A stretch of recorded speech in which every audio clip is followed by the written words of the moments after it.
Good evening. I'm known to many people as Sally Carr back in the old days, but I was an art teacher at Dos Pueblos from 1968 to 1981. So I knew Robin. I knew Robin well then, and I know her well now. She was just this beautiful young girl. That was my first impression, with a lot of energy and full of life, trying everything, very enthusiastic. She was also very unconventional and individual. So there was so much more to her than her just physical beauty. She was just so involved with anything to do with social justice. And I was advisor for the high school feminist group at that time called Women's Coalition. That was one of her passions. And also at the same time, she was interested in the group that protested the Vietnam War, which somebody referred to earlier.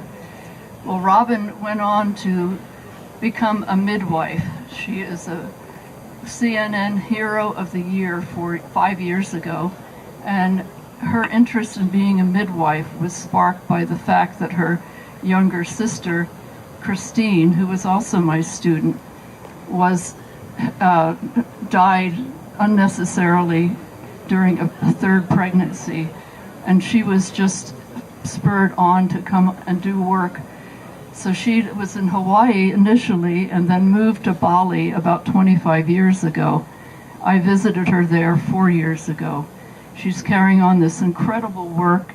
She has a nonprofit called Yayasan Bumi Sehat. It means Healthy Mother Earth Foundation, and she provides free health care prenatally, during birth, and postnatally to poor women in Bali who don't have access to healthy care. And she does it with a gentle childbirth. She has all wonderful techniques that she uses to promote birth.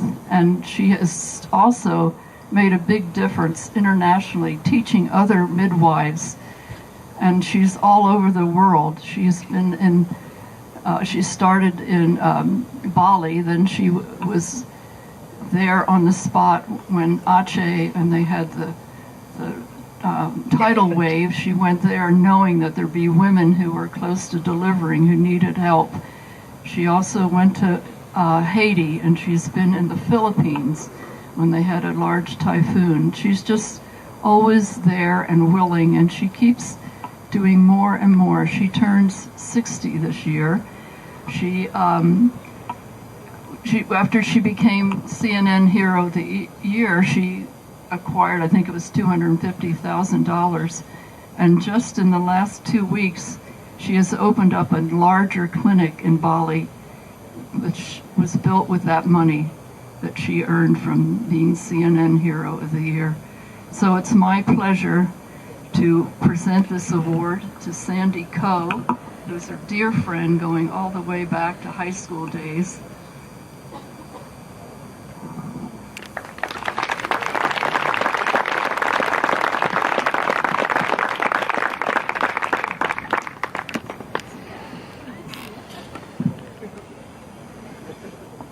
Thank you. Well, actually, this September marked 49 years of friendship with Robin. So it is my great honor to receive this on her behalf. And she sent me something she'd like me to read to you. The 1970s were a time of turmoil and growth. I came to Dos Pueblos having spent a year in middle school in Fort Ord, California, where I experienced firsthand how a campus may erupt in violence and riots fueled by racism. Compounding these challenges, students struggled to say goodbye, sometimes forever, to their fathers sent off to war in Vietnam. My own father returned from that war deeply wounded. I entered Dos Pueblos a biracial, frightened freshman, and I found a safe place to grow, a place to heal, and a place to ask questions. My best friends and I were not popular, yet Dos Pueblos made space for all kinds of kids to thrive. Standing here on my behalf is Sandy Coe Neustadt, one of us nerdy girls, and she speaks from our shared hearts. The students, faculty, and families of Dos Pueblos High School created a safe, supportive campus. I can clearly remember sitting on the lawn studying with Sandy, Phyllis, and Peggy, feeling grateful for the groundskeepers for keeping our gardens beautiful. While the world erupted with change, Dos Pueblos managed to help students discuss and participate in current events while keeping and learning peace. High school is a place where seeds are planted, and Dos Pueblos nurtured us, helping us to find our own inner knowing, empowering us to grow and become stewards of our planet, humanitarians, and true builders of peace. This year on Thanksgiving, I will get to become 60. My gratitude list includes Dos Pueblos because I was blessed to fall gently into this particular school, and it shaped me. Following disasters, I've received babies into this world in Indonesia, Haiti, the Philippine Islands, and Nepal, in tents. Perhaps when it's pouring down rain, mosquitoes are biting, and food is running out, medical supplies are short, I can blame my high school education for getting me into this mess. My memories, ours was the first school to offer granola and yogurt as healthy lunch choices. There was a real archaeological dig right on campus where I got to dig history. We had choir and theater arts where a shy kid like me could hide behind a puppet stage and make some joyful noises. We studied languages, danced, art, and music. We learned to love sociology and reading, the foundation of becoming published authors, and she's published many books.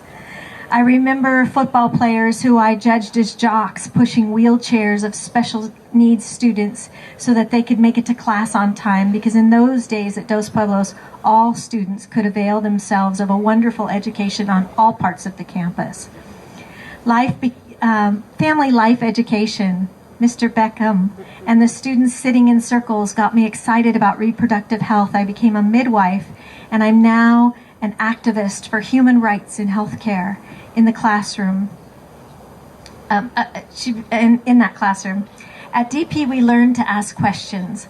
My prayer is that these extraordinary programs continue to be available at Dos Pueblos and all schools.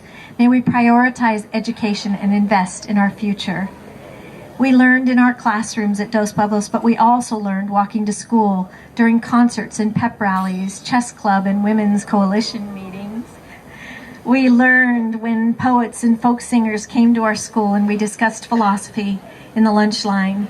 We learned when we had opinions and ideas, and our teachers and Mr. Dewar listened to us and heard us. This is how you build a tribe that supports one another decades into this future. This is how you graduate students who go out and work and make the world a better place each day. 26 years ago in the United States, with insurance and under the care of an OBGYN, my sister Christine Yaley Kim, a Dos Pueblos alumni, died from a preventable complication of pregnancy. When you honor me, you also honor Christine, as well as the mothers and babies who fall through the cracks. She continues to inspire my work. I learned something simple at Dos Pueblos High School, and I wish to share it with the current and future students. Believe, because inside of you are all the answers.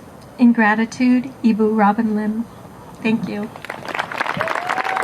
That was a very amazing speech, and I was listening closely to it, and I couldn't help but think that if you were to have any number of our students from last year to 5 years ago to 10 years ago, that they may echo those same sentiments. I just kept thinking of those words, just how true they are.